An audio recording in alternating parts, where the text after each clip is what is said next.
Today I'm going to share with you 10 profound Stoic principles, not to make you passive, but to make you unstoppable without burning yourself out.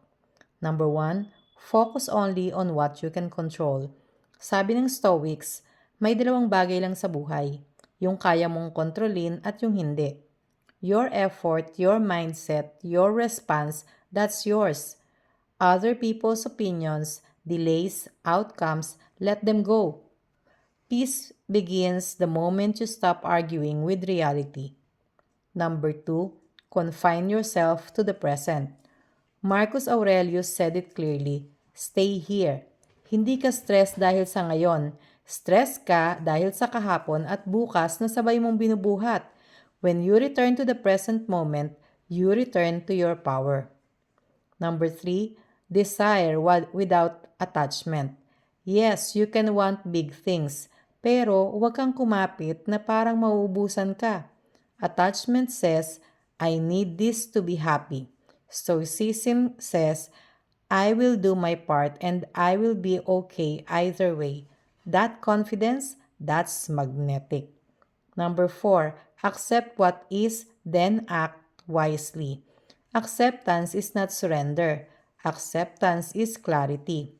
When you stop saying, this shouldn't be happening, your energy becomes available for smart action.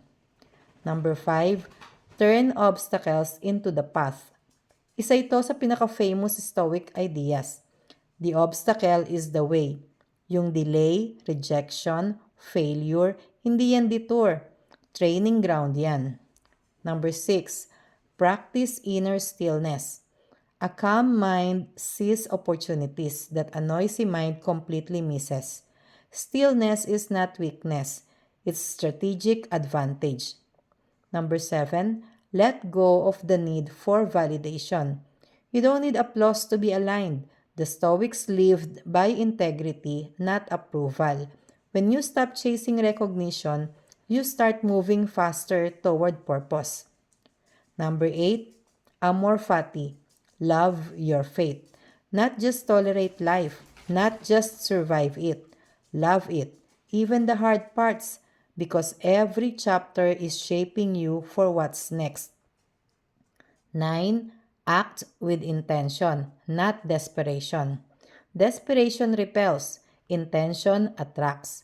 One comes from fear, the other comes from trust. Number 10, trust the process, then release the outcome. Plant the seed, water it, show up consistently, and then let life do its work. Nature doesn't rush, yet everything is accomplished. So here's the reminder. You don't need to force your way into abundance. You don't need to hustle yourself into exhaustion. Sometimes, the most powerful move is to relax, realign, and let things come to you.